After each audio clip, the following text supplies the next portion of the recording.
Hi there, Ron Shera here for Star Bank. If you're putting your money into mega banks down the street, who knows where that money's being used? It's time to make the switch. Bank locally. Keep your money local with a community bank that actually cares about you, your family, your business, and your goals. Let me give you some advice from personal experience. Check out the bank we use at Minnesota Bound. Try Minnesota's own Star Bank. You can find them online at starbank.net. When you call Star Bank, you actually hear a real living person answering the phone. Star Bank has 10 convenient locations around Minnesota to serve you and all the mobile banking products that you need to manage your money. From Maple Lake to Elbow Lake, Eagle Bend to Eden Prairie. Check out all that Star Bank has to offer at starbank.net.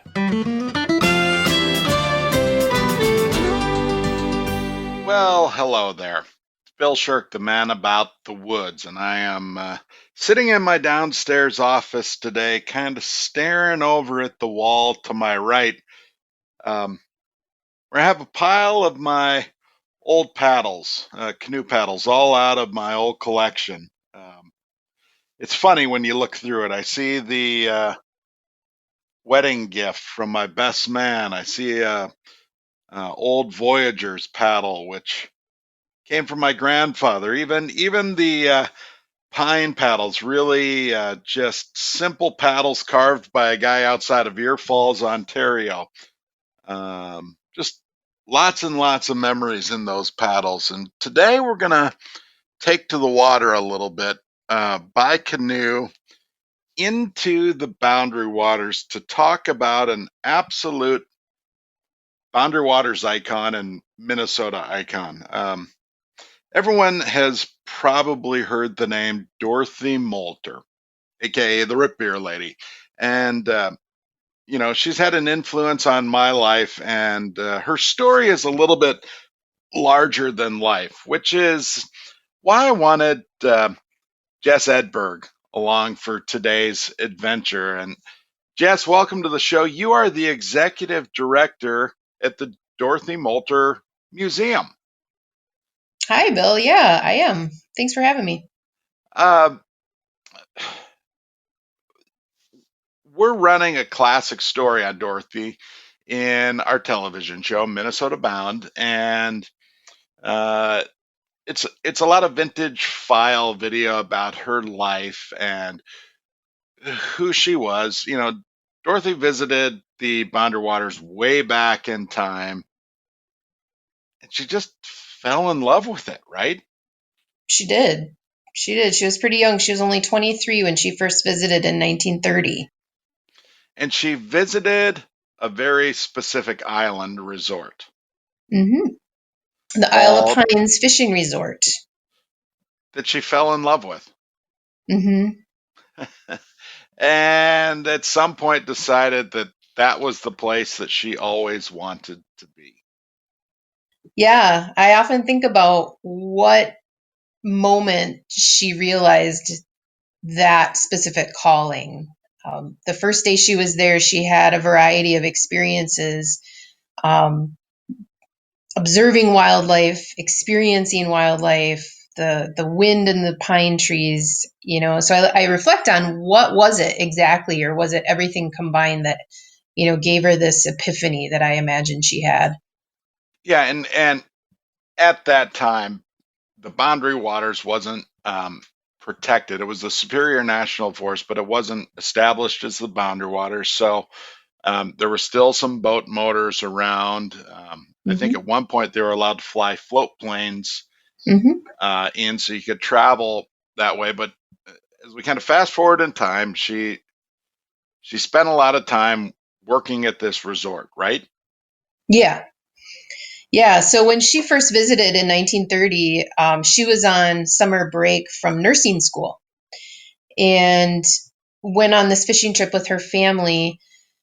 Went again the next year and again. And by this time, she had finished nursing school, passed her board exams, but it was during the height of the Great Depression. So, what we understand is she had a hard time finding permanent work. So, in 1934, she started working for Bill Berglund, the resort owner, at Isle of Pines on a more regular basis and really built a name for herself as a hardworking, respectable resort worker. Who had an absolute passion for the outdoors. She did it all. She could fish, Mm-hmm. she could paddle, she could run a camp. Uh, um, and where her story really takes off, at some point, the Boundary Waters became a protected area, right? Yeah. And the government said you need to get out. Yeah. And the process of the creation of the Boundary Waters is very lengthy. Most people are really familiar with the Wilderness Act of 1964, which was the thing that made it possible to create the Boundary Waters Canoe Area Wilderness Area. But the process of trying to obtain private in that before then was referred to as the Superior Roadless Area, which because there's no roads, um, that actually started in 1948. The Forest Service approaching landholders requesting sale, so to buy them out essentially. And at that time in 1948, Bill Berglund was very ill, and at this point, Bill and Dorothy had a business arrangement in place where she was living at the resort year round as a manager, but also as Bill's nurse. And he had already received a letter from the Forest Service, but by that time he was in the hospital in Virginia and shortly after died. And the Forest Service didn't realize necessarily that Dorothy was going to basically inherit this resort property. So when they found out that she took ownership, they started to contact her, and she was, contacted very consistently, just like many other hundreds of people in that area in order to buy their property. And Dorothy was one of the few holdouts that wasn't going to sell her land. And so when the Wilderness Act of 64 was passed, she was in a really tough spot. But she had a lot of fans and a lot of Mm-hmm. friends. She did, and it's very likely, and a lot of people believe that because of her reputation as the root beer lady at this point, and just her reputation of being someone of great integrity and a hard worker and very generous and kind, people rallied around her. They contacted the Forest Service on her behalf. Friends of hers that had pull with newspapers submitted letters to the editor that got picked up on the National Newswire. All of these people that she had come into contact up until this point really cared about her and what was going to happen. And so she had a lot of public support that quite likely influenced the Forest Service's decision to allow her to stay. Right. And eventually the government gave in and said, well, okay, you can stay. And she was the last to hold residence in the Boundary Waters, correct? She was the last non-Indigenous resident. There was one other gentleman, also non-Indigenous, that was able to stay as a direct result of Dorothy being able to stay. His name was Benny Ambrose, not as well known because one, he didn't have a resort business, and two, it was more of a homestead. He was kind of, he didn't invite strangers to come to his place. But he passed away before Dorothy in the early 80s. So Dorothy ended up being the last non-Indigenous resident. She impacted my life because when I was much younger and we were paddling the Boundary Waters as a scout troop each summer, we always had heard a story about this place and this woman. And I can remember being at her cabin. I don't remember ever meeting her, but I remember being at the cabin. Um, and just this overwhelming sense of this is the place where this iconic figure has spent so much of her time. And and I didn't know it at the time, but people made a point to paddle in and see Dorothy. Why? Hmm. You know, it was different for everybody. The I would say, based on the accounts that we have, the majority of people were aware of her as the root beer lady. You know, she made homemade root beer in the middle of nowhere, 15 miles from the nearest road, and sold it to passerby. And, you know, scouting groups, Boy Scouts and Girl Scouts that would paddle past, because Knife Lake is on a border route, so a lot of canoe trips would go right past her islands. It was a nice treat. You know, you've been out paddling for 7 or 10 days and you've been drinking lake water, and here is this And Tang. oasis. Yeah, this oasis in the middle of nowhere of a kind of civilization, and there's oftentimes ice cold root beer. Yeah. And you know, depending on who you talk to, the flavor of the root beer varied widely.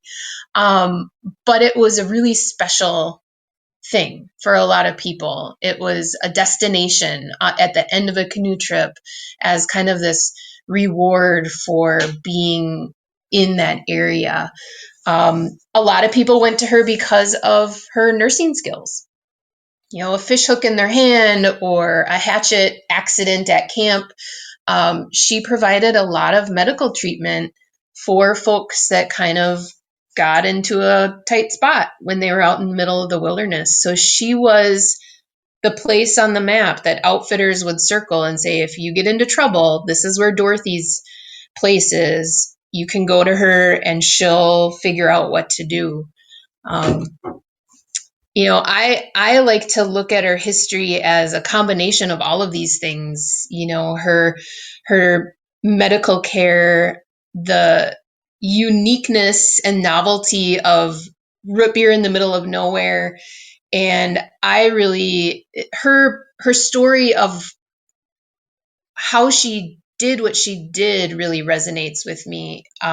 You know, historically, you know, she was an educated, unmarried woman that went up into the wilderness and chose this life for herself that was completely against all of the social norms where she was from in Chicago, changed the course, you know, the trajectory of what she might have had planned for her life or what her family thought she should do, took over ownership of a wilderness fishing resort at the age of 41. You know, that was a big deal in 1948. And that's kind of the part of her story that I really gravitate towards, is that she was just so independent and she knew that people maybe didn't agree with the choices that she made, but it's what made her happy.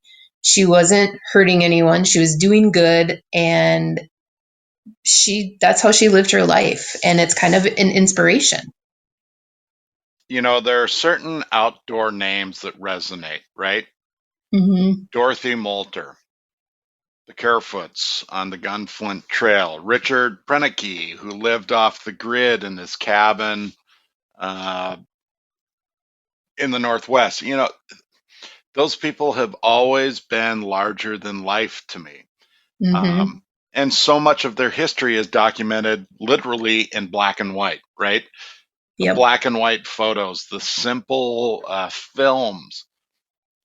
And I've always just wished for that life, for what they had. I mean, think about Dorothy out on that island in the middle of the wilderness alone at 32 below zero. Mm-hmm. And my understanding is she was happy as a lark, but also tough as nails, right? That's Because correct. after float planes were banned, um, you had to haul your gear in and anything you didn't want back out. Yeah, it's often romanticized, you know, that lifestyle, the way of living off the grid in a remote area, and it attracts a lot of people, but it's a lot of hard work. Until they have to And try and do something, yes. yeah, I mean, and there were amenities. You know, float planes were banned in 49. Dorothy had motors, so she still could motor across lakes, but carrying it over the portages. And then when snowmobiles came around in the late 50s, Dorothy got her first snowmobile and then continued to have snowmobiles. That was a big help because, some of those heavy things, like later when propane appliances became available, Dorothy would haul in those 100-pound tanks, and you had a snowmobile to pull it. So when the snowmobile ban took effect in 1984, it really changed access to Dorothy and somewhat isolated her in the wintertime. So then there really was a lot of downtime and quiet time, but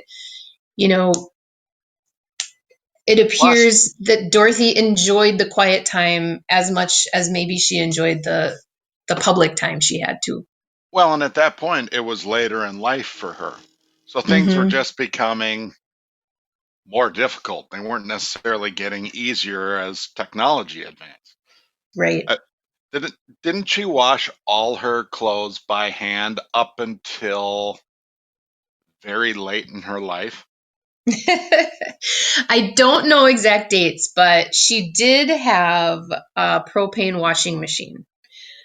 We have it in one of our exhibits.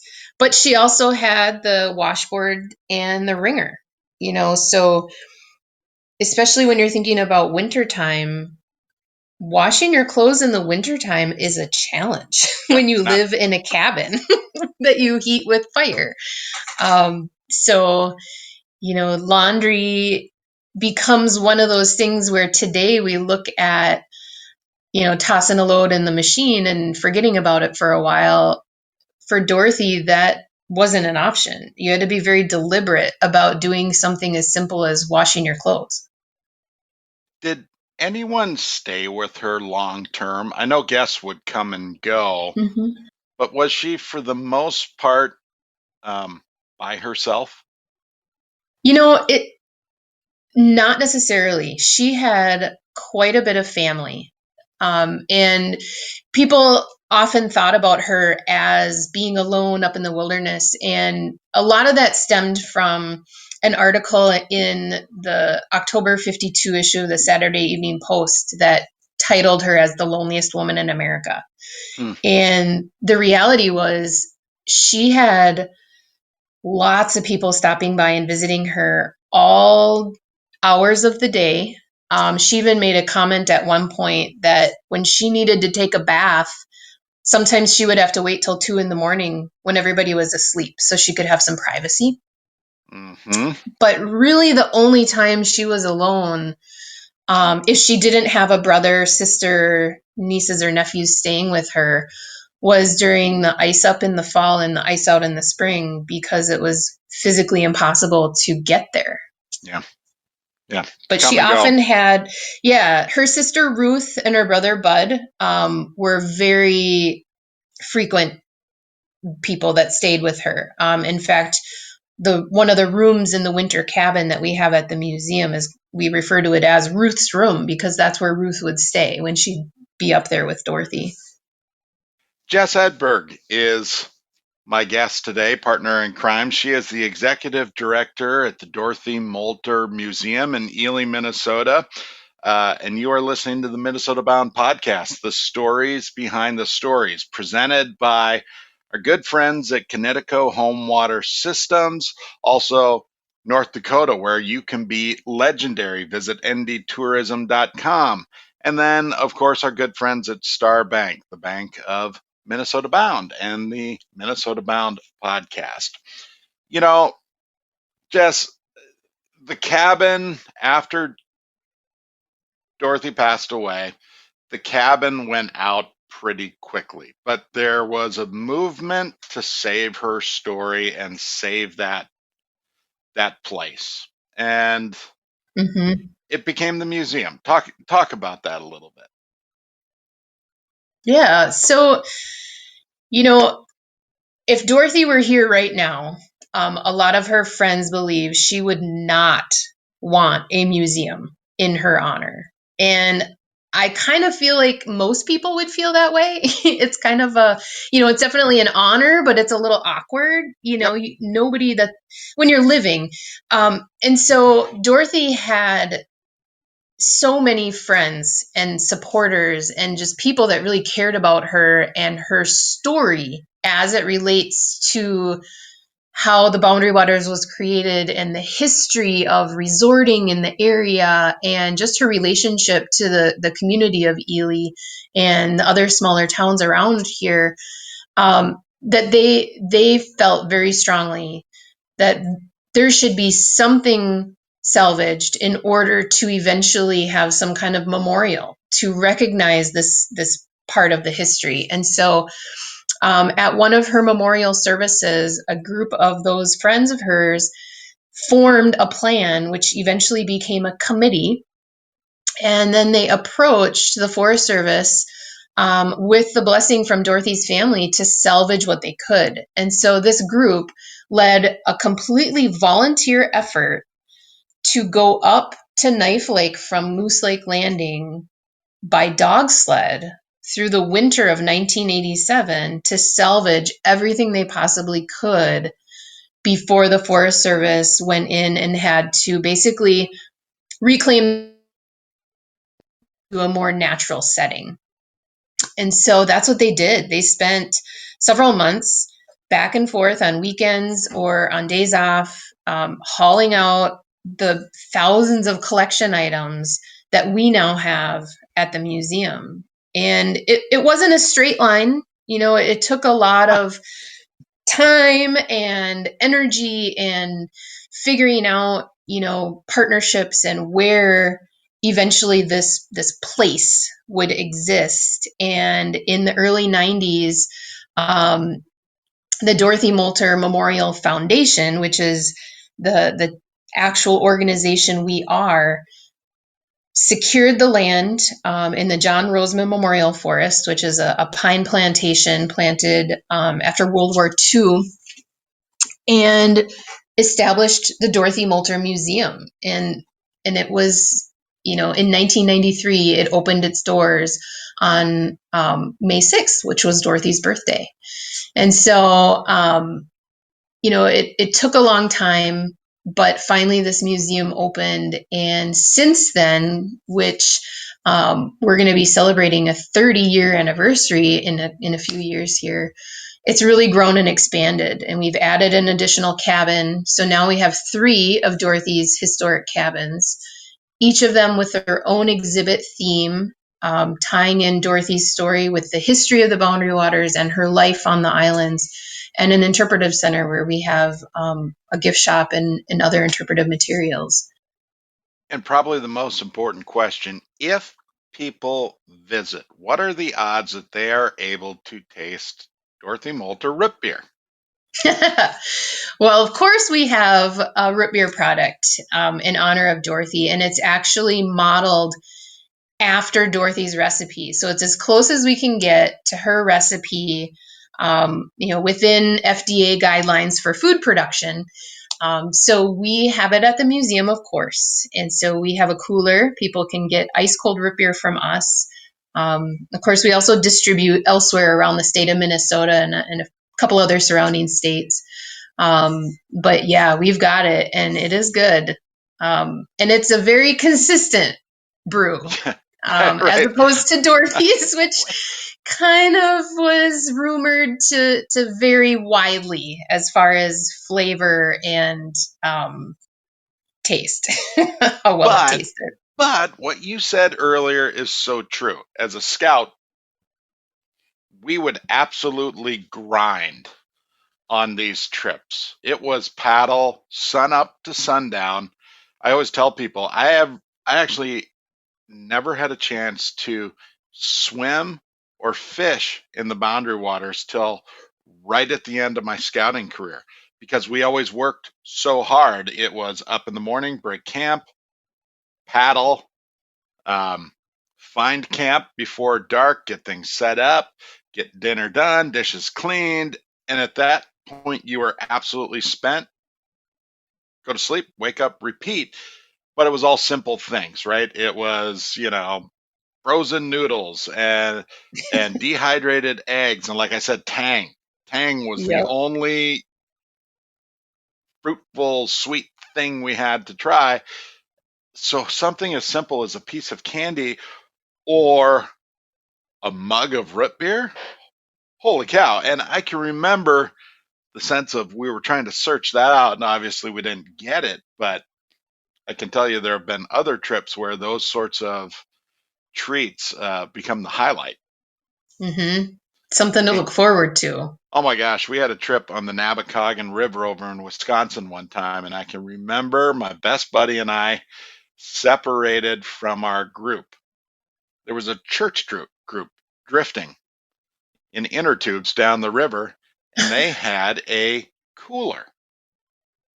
And Keith and I knew there was something in that cooler we wanted. So we kind of hooked up with them and hung out and talked and made new friends. And eventually we were into the cans of soda and the candy bars. And it was amazing until the skies turned dark. We heard the tornado sirens, realized we had no idea where we were or where our group was. And it was funny because the river kept splitting, right? Oh no. And it was probably just islands, but it was quite a day. But oh my gosh, that Milky Way was unbelievable, right? So, Yep. yes, I do think that's part of the reason she was so coveted is you know there was a pot of gold at the end of the rainbow if you could Yep. find Dorothy Moelter's place. But again, it is bigger than that. She is iconic and she is a figure. She's a Paul Bunyan like figure. Yep. Um, as soon as you see the pictures of her sitting on the old snow machines and holding fish and standing out front of the cabin, the paddles, right? The Mm-hmm. paddles were a huge part of her reputation. People wanted their old beyond repair paddles as part of her collection out there. Yes. Yeah. That was a huge thing to have your paddle on her fence. It became so popular that people were cutting their paddles. Cheating, yes. And Dorothy had to say, no, we are not breaking perfectly good paddles. Your paddle has to have broken by use in order to stay here on the fence. And so, yeah, and people had elaborate paintings on their paddles, and we have quite a few original paddles. Unfortunately, time is cruel, and when they salvaged the items that they could, a lot of the paddles were beyond saving. Hmm. They start rotting. It gets very humid. Moisture gets under the paint, and they start rotting. And so we have quite a few, not all of them, but quite a few in one of our cabins on display. And it's just amazing looking at the craftsmanship of painting Yep. that people put on these paddles to kind of highlight their scout troop or their youth group or their family or what place they came from. They're really That beautiful. that trip, that memory, that moment, people trying to capture it. Yes. Yep. Um, so if people want to learn more about Dorothy or the museum, where do they find you? Yeah, so we, of course, we're online. We have a website, it's rootbeerlady.com. And we're on the social channels as well, Facebook, Twitter, and Instagram. But our physical museum is probably the best place to get the full story. Right now, we have a reservation system, and so it's all online. It's very easy to use, and we're open daily through the middle of September. But we also can be contacted. For example, we have a lot of school kids that are doing reports, in their history class or social studies where they choose Dorothy Moelter as a subject matter. And we love hearing from those students that want to do an interview or want to ask more questions about Dorothy. And so we can also be contacted just for questions or to chat about Dorothy by phone or by email as well. Have you ever paddled out to the island? I have a few times. And what is your sensation when you are there? I The first time I ever went there was probably 15 years ago. And I knew of Dorothy, I knew the story, but being out there and actually seeing where she lived and exactly how far away and how much work it took to get there really kind of hit me at what kind of constitution she probably had. Just that predisposition to hard work and enjoying it, not feeling like everything is a chore, but doing it because that's part of your life. That's something you just do because that's the life you're living. The second time I went out there was with a previous director of the museum. We were on a mission. We had the idea of creating a custom canoe map of the route to Dorothy's, and we went out there with a GPS and took GPS locations of where the historic cabins existed on the island, where the boathouse was, where her summer tent was, the Ribbon Rock, and ended up commissioning a custom canoe map to be made, which we now offer at our museum. And then my favorite trip out was last summer. So the museum, we do a women's canoe trip, and it's usually every June. This year, unfortunately, we weren't able to offer it, but I led the trip last year for the first time, and it's really quite the experience when you're taking a group of other folks out there that have canoe experience ranging from brand new beginner, never been in a boat, to have been paddling almost their entire life. And you all have this shared interest in being immersed in Dorothy's story at Dorothy's Islands. And it's a really powerful experience to be with a group of people that feel the same way about who she was and the impact she had on her community. And the way the world is right now, her story is moving and will take you away. And that's a good thing. Yeah. And her story really boils down to working hard and being nice. Seems so anybody easy, can doesn't do it? that. Yeah, we all have the choice, and it's an easy choice to make if you really want to. And that is why she was beloved and still iconic in our state. Jess, thanks so much. Thank you. Appreciate it. It was great chatting with you about Dorothy. I will buy the root beer the next time we run into each other. Sounds like a plan. Jess Edberg, Executive Director of the Dorothy Moelter Museum. There you go. A little bit more about Dorothy's story. Now you know. You've been listening to the Minnesota Bound podcast, the stories behind the stories, brought to you by our good friends at Connecticut, Home Water Systems, North Dakota, where you can be legendary, and of course, Star Bank, the Bank of Minnesota Bound. Thanks so much for listening. We're back next week with another great story behind the story. Until then, don't forget to introduce a kid to the great outdoors.